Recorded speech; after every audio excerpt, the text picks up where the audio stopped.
Hello everyone and welcome back to my channel, Edmund Mindaros, and for today's quick tutorial guys, and I'm going to show you on how to resolve Windows update with the error code KB5044384 failed to install in Windows 11 computer. So this update is an optional preview update released in October 2024 for Windows 11 24H2, specifically in the release preview channel. They encountered issues when attempting to install KB5044384 with the installations open pressings at a specific percentage before ultimately filing. So these issues are commonly attributed to conflicting files from previous updates, lack of sufficient disk space, or network problems that disrupt the update process. Kung paano ba natin ito i-fix, and without further ado, and let's go ahead. So the first solutions we will do is to run the Windows Update Troubleshooter. Kung paano ba yan natin gawin, all you have to do is to open up on a search menu. And dito sa search for app, so type mo lang dito yung troubleshoot settings. And i-click mo lang dito yung open. And then under dito sa options, ay kailangan mo lang i-select dito yung other troubleshooters. So i-click mo lang yan. And under dito sa most frequent, ay kailangan mo lang i-select dito yung Windows Update. At dito lang sa right side, kailangan mo lang i-click dito yung Run. And wait natin na ma-complete yung detecting problems, initializing, and diagnostic process. And then, troubleshooting has completed in hope na na-resolve yung problem. But if the error is still persists, so ang next solution na pwede natin gawin, so close lang natin tong settings. And the other solutions, we will restart Windows Update Services. Kung paano ba yan natin gawin, so all you have to do is to open up again on a search menu. And dito sa search for app, so type mo lang dito yung services. And then click mo lang dito yung open.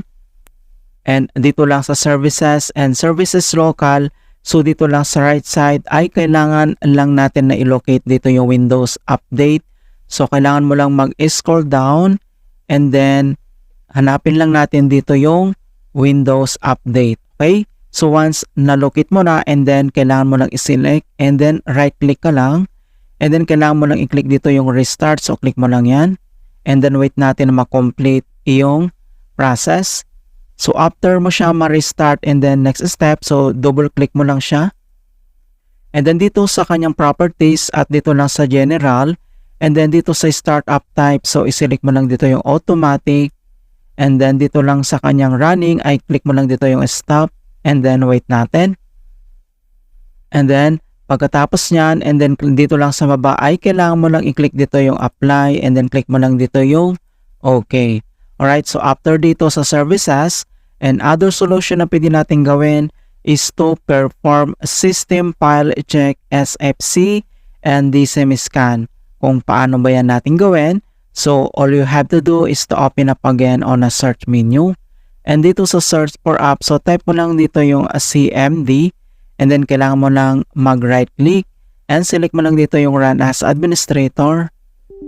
If you receive user account control, and i-click mo lang dito yung yes. And dito lang sa administrator command prompt, ay kailangan lang natin i-enter yung command keyword na SFC space / scan now. So in all, small letter lahat, and then yung / scan now ay one word yan, and press mo lang yung enter. And beginning system scan, this process will take some time. Beginning verifications phase of system scan, so dito ay kailangan lang natin hintay na ma-complete ang verifications into 100%. And verifications 100% complete. And next step na command keyword na kailangan natin i-enter ay type mo lang dito yung dsm space / online space / cleanup dash image space / restore health. So copy lang natin yan. And next step ay kailangan lang natin itong i-paste or pwede mong gamitin yung keyboard shortcut na Ctrl+B and press mo lang yung enter. And deployment image servicings and management tool. So dito ay kailangan lang natin hintay na ma-complete ang verifications into 100%.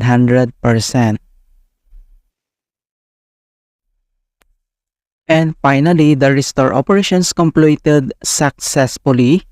And next step, so close lang natin tong CMD at dito lang sa start menu, kailangan mo lang mag-restart. Okay, click mo lang yan. Alright, so ganun lang po kasimple on how to fix Windows Update KB5044384 failed to install in Windows 11.